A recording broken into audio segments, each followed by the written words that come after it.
शिक्षक भरती झालीच पाहिजे. शिक्षक भरती झालीच पाहिजे. रद्द करा पसंतीक्रमाच्या अट रद्द करा. शिक्षक भरती 90%. आधीच्या कायद्यानुसार झालीच पाहिजे.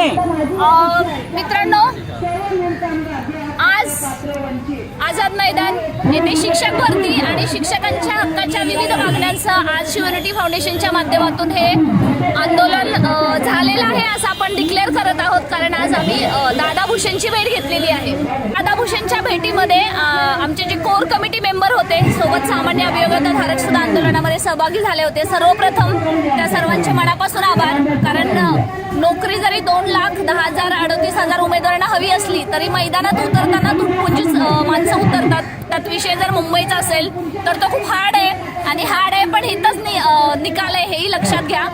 आज कोर कमिटीच्या माध्यमातून आम्ही दादा भुसेंची भेट घेतलेली आहे. माझ्यासोबत आहेत बेलेकर सर, जे शिवयुनिटी फाउंडेशनचे सचिव आहेत आणि मेंटरशिपच्या माध्यमातून तुम्हाला भेटत असतातच. सोबत आहेत जयदत्त क्षीरसागर सर, ते कार्याध्यक्ष आहेत. आणि आपल्यासोबत आहेत जयश्री बाबळे मॅडम, त्या प्रसिद्धी प्रमुख आहेत. त्यांना कोणत्याही समस्येसाठी तुम्ही कॉन्टॅक्ट करू शकता, कारण खूप हेल्पफुल मॅडम आहेत. आपल्यासोबत आहेत दीप्ती मॅडम, त्यासुद्धा आपल्या फाउंडेशनला जोडलेल्या आहेत.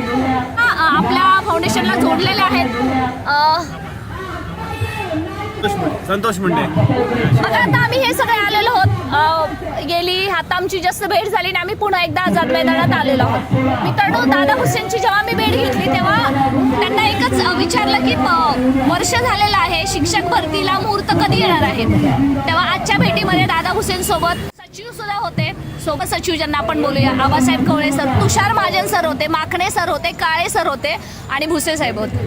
म्हणजे दुग्ध शर्करा योग आज सगळे एकाच ठिकाणी भेटल्यामुळे आम्हाला बऱ्यापैकी प्रश्नांची उत्तरं तिथल्या तिथं मिळालेली आहेत. आता त्यांनी काय सांगितलं त्यापेक्षा जी आमची जुगलबंदी झाली दादा भुसेंसोबत, त्याच्यासोबत आम्ही म्हणून बसून बैठक तुमच्यासोबत पोहोचवत आहोत. आता प्रथमतः मुद्दा होता की कोकण पॅटर्न असेल किंवा 90% पदभरती आहे RT नुसार झाली पाहिजे. याच्या संदर्भात त्यांनी सांगितलं की कोकणसाठी अजून निर्णय झालेला नाहीये, पण जेव्हा घेऊ तेव्हा पूर्ण महाराष्ट्रासाठी घेतला जाईल.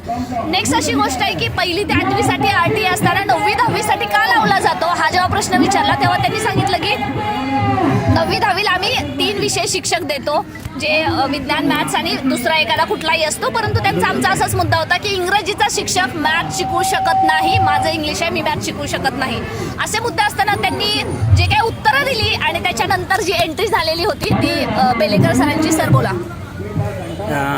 Thank you madam. जसं मॅडमनी सांगितलं की मैदानात उतरण्यासाठी ठराविक पैलवानच उतरतात, कारण हिंद केसरी हा एकच काढला जातो. आणि या सगळ्यांचं प्रतिनिधित्व म्हणून आम्ही शिवयुनिटी फाउंडेशन माध्यमातून सगळे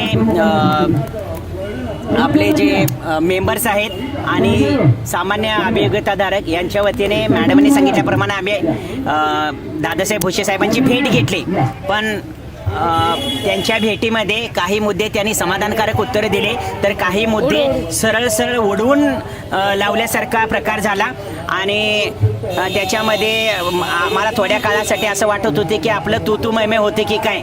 पण ते मंत्री म्हणून आम्ही त्यांचा आदर राखला आणि त्यांनीही काही प्रश्नांची उत्तरं त्यांच्या पदाला साजेशी अशा पद्धतीने दिली. त्याच्यामध्ये प्रामुख्याने एक मुद्दा उचलण्यात आला होता, सर्व खाजगी अनुदानित आणि अंशतः अनुदानित या सगळ्या शाळांच्या वरती जी शिक्षक भरती होणार आहे ती पवित्र पोर्टल 2025च्या माध्यमातून करण्यात यावी आणि तशा पद्धतीचे एक परिपत्रक किंवा GR अशा संस्थांना काढण्यात यावं. तर त्याच्यावरती तो मुद्दा त्यांनी सिरियसली घेतला. त्याने आपले PS आणि सचिव साहेबांना त्याची नोंद घ्यायला सांगितली. स्वतः ग्रीन पेननं तो पॉईंट अंडरलाईन केला आणि त्याच्यानंतर बाकी एका पॉईंटवर बोलतेवेळी ते चिडले की मराठी शाळा जपण्याचे कर्तव्य हे फक्त शासनाचं, प्रशासनाचं नाही, तर ते शिक्षकाचं आहे. आम्हीही तेवढ्याच प्रेमानं त्यांना सांगितलं, जेवढे हे शिक्षकाचं आहे तेवढं तुम्ही मंत्री म्हणून आहे, तुमचं आमचं सर्वांचं आहे, या संपूर्ण महाराष्ट्र शासनाचं आणि प्रशासनाचं आहे. याही मुद्द्यावर ते राजी झाले आणि पसंती क्रमांकचा मुद्दा उचलल्यानंतर पसंती क्रमांक विथ इंटरव्ह्यू 50 आणि विदाउट इंटरव्ह्यू 50 अशा 2 मुद्द्यावरती चर्चा करत असताना सचिव साहेब आणि त्यांचे पर्सनल सेक्रेटरी यांच्या माध्यमातून एक मुद्दा असा पुढे आला. तुम्हाला आठवते का बघा, मी आणि बालुशा मॅडमने आम्ही एक जो लाईव्ह घेतला होता महिन्यापूर्वी, त्यावेळेस सुद्धा आम्ही सांगितलं होतं की पसंती क्रमांच्या बाबतीत शासन सकारात्मक असताना दिसत नाहीये आणि त्यांच्या पीएच कडून, त्यांच्या सचिवांच्याकडून पुन्हा हेच सांगण्यात आलं की गेल्या 2017च्या 2022च्या शिक्षक भरतीचा तुम्ही इतिहास बघा, जास्तीत जास्त 13 ते 17 अनुक्रमांकावरती प्रत्येक अभियोग्यतेला नोकरी लागलेली आहे. मग या आता 50 मध्ये तर आम्ही 3 पटीने दिलेले आहोत. मग तुम्हाला काय गरजेचं आहे? नोकरी गरजेचं आहे की जादा पसंती क्रमांक घेऊन त्या जागा तशाच रिकामा सोडणं गरजेचं आहे? तरी सुद्धा त्याला हक्काची नोकरी मिळू शकते. त्याच्यासाठी बाकी तुम्हाला यावं लागेल A+ गुरु आणि जे काही टीचर्स मेंटरशिप आहे या माध्यमातून सुद्धा आम्ही निश्चितपणे तुम्हाला मार्गदर्शन करूच. त्याचबरोबर कला क्रीडा शिक्षकांच्या बाबतीत ज्यावेळेला विचारणा करण्यात आली त्यावेळेला त्यांनी अगदी सकारात्मक उत्तर दिलं. कला क्रीडा या संदर्भातल्या ज्या जागा आहेत त्या पोर्टलवरती देण्याचा त्यांनी निर्णय घेतलेला आहे. बाकी आपण शिक्षण सेवक यांचा कालावधी आणि मानधनाच्या बाबतीत विचारणा केली त्यावेळेला माननीय शिक्षण मंत्री दादासाहेब भुसे सरांनी म्हटलं की या बाबतीत आम्ही विचाराधीन आहोत, त्या बाबतीत आपण कोणताही अजून निर्णय घेतलेला नाही. ज्या वेळेला निर्णय होईल आम्ही त्यावेळेला ते तुम्हाला कळवू. पण अजून एक मुद्दा आम्ही त्यांच्याकडे मांडला, तो मुद्दा म्हणजे 2022 मध्ये जे 2022 मध्ये लागलेले शिक्षक आहेत आणि आता सध्या शिक्षण सेवक म्हणून काम पाहत आहेत त्यांना महाराष्ट्र शासनाने नवीन GR माध्यमातून या येणाऱ्या शिक्षक भरतीमध्ये सुद्धा त्यांना सहभागी होण्याची संधी दिलेली आहे. स्वागत आहे त्यांचं. आम्ही पुन्हा एकदा सांगतोय, सकाळी सांगितलंय, मंत्री साहेबांना सुद्धा आम्ही सांगितले की त्यांचं स्वागत आहे म्हणून. पण त्यांच्या जागा ज्या वेळेला रिक्त होतील त्या जागा ह्या 2025च्या टेट 2025च्या माध्यमातून जी शिक्षक भरती होणार आहे त्यातून त्या जागा भरल्या जाव्यात. हाही मुद्दा त्यांनी सिरियसली घेतला. पण शिक्षण मंत्र्यांनी मुद्दा एक संघटना त्यांच्या समोर मुद्दा मांडते म्हणून सिरियस घेतला की वेळ काढूपणा करायसाठी म्हणून तो त्यांनी मनावर घेतला. हे येणाऱ्या अधिवेशनातून आणि येणाऱ्या जागा कधी निश्चित होणार आहे यातून ते आपल्याला कळेल. जर करता या बाबतीत काय तर त्यांनी 19 मिस केलं तर पुन्हा एकदा आपण दादासाहेब भुसेंना याच पद्धतीनं संघटनेच्या माध्यमातून भेटू आणि तुमच्या असणाऱ्या ह्या आज अस्तित्वासाठीचा लढा थांबायचं नाही आहे. म्हणून आज 10 मार्च 2026 रोजी आझाद मैदानवरती आपण सकाळी 8:30-9 वाजल्यापासून संध्याकाळी 6-6:30 पर्यंत जे बसलेले आहोत. असं पुन्हा वेळ पडली तर आम्ही बसू. तुमच्या सगळ्यांची पाठिंब्याची, प्रेमाची आणि आपुलकीची आम्हाला साथ हवी आहे एवढं सांगतो. थँक्यू, धन्यवाद. भेटले कोण? ओके.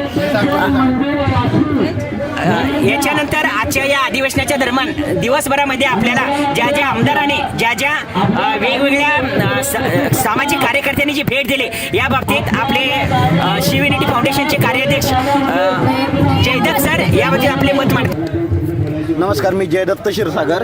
आज नियोजित शिवयुनिटी फाउंडेशनतर्फे आझाद मैदान मुंबई येथे ज्ञानेश्वर म्हात्रे आणि विक्रमजी काळे हे दोघे उपस्थित होते.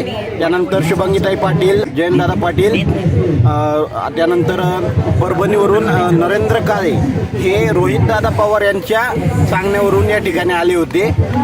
त्यासोबतच या सर्वांनी उपस्थिती दर्शवली. त्यासोबतच आमची आज शिक्षण मंत्र्यांची भेट झाली. त्याबद्दल आता संभाजी ब्रिगेडियर आणि हे पण त्याबद्दलच आता तुम्हाला बेलेकर सरांनी सांगितलं आहे. त्यासोबतच संभाजी ब्रिगेड संघटनेने आत्ता पाठिंबा दर्शवला. त्यासोबतच माजी सैनिका संदर्भात त्यांचं काम आहे.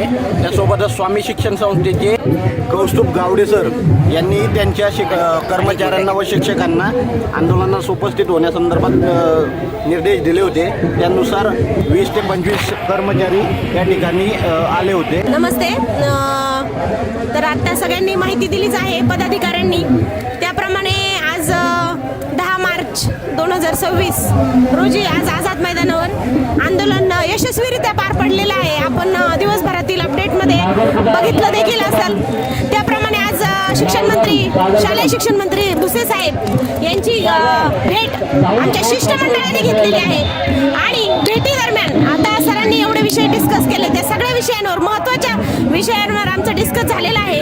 आणि याच्याबद्दल अजून सविस्तर माहिती या भरतीमध्ये ज्या काही गोष्टींवर चर्चा झाली, ज्या काही मुद्दे कुठले मुद्दे मार्गी लागलेत याचा सविस्तर व्हिडिओ शिवयुनिटी फाउंडेशनच्या आपल्या अध्यक्षा प्राध्यापक ॲडव्होकेट बालुशा मॅडम या आपल्या एखाद्या सविस्तर व्हिडिओमध्ये आपल्याला ही सविस्तर माहिती देतीलच, परंतु तरी पण आम्ही प्रातिनिधिक स्वरूपात काय काय मुद्दे मांडले या विषयावर आपण आता इथं चर्चा केलेली आहे. त्यामध्ये त्यांनी आज बेलेकर सर आणि जयदत्त सर क्षीरसागर यांनी जे जे विषय घेतले ते विषय सांगितले. आणि मी पण गेले होते शिष्टमंडळासोबत, तेव्हा मी आपल्या शिक्षण सेवकांच्या मानधनाविषयीचा प्रश्न भुसे साहेबांना विचारला. तर त्यांनी मानधनाबाबत सध्या कुठलाही वाढीव प्रस्ताव शासनाच्या विचाराधीन नाही किंवा शासनाच्या दरबारी नाही असं सांगितलं. आणि IAS मानधन लागू राहील अशी चर्चा केलेली आहे. तसेच आता मागे बैठकीमध्ये निर्णय झाला, कोकण विभागातील ज्या जिल्हा परिषदच्या शाळा आहेत तर त्यांच्यासाठी संच मान्यता किंवा पटसंख्या ची अट शिथिल करण्यात आलेली आहे. त्याप्रमाणे आम्ही त्यांना विनंती केली भुसे साहेबांना की तुम्ही नुसत्या कोकण भागामध्ये आदिवासी भाग नसून, कोकण भागमध्ये डोंगराळ भाग नसून सगळ्या महाराष्ट्रात आहे. पेसा क्षेत्र, आदिवासी क्षेत्र हे संपूर्ण महाराष्ट्रात आहे. त्याप्रमाणे अहिल्यानगर सहित इतर जे 359 तालुके आणि 13 जिल्हे आहेत इथे सुद्धा आपलं कमी पटसंख्येच्या ज्या शाळा आहेत तिथं शिक्षक देण्यात यावेत आणि तो कोकण पॅटर्न इकडे महाराष्ट्रभर राबवावा अशी त्यांना आम्ही विनंती केलेली आहे. बाकी तर आज अशा प्रकारे आम्ही आंदोलनात सहभागी झालो आणि या आंदोलनात सहकार्य केलेल्या सगळ्या माझ्या अभियोगिताधारक बंधू भगिनींचे आणि जे मंत्री वर्ग आले त्यांचे सगळ्यांचे मी आभार मानते आणि त्यांना खूप खूप धन्यवाद देते. हा लढा अजून संपलेला नाही, कारण आपण अजून जिंकलेलो नाही. धन्यवाद.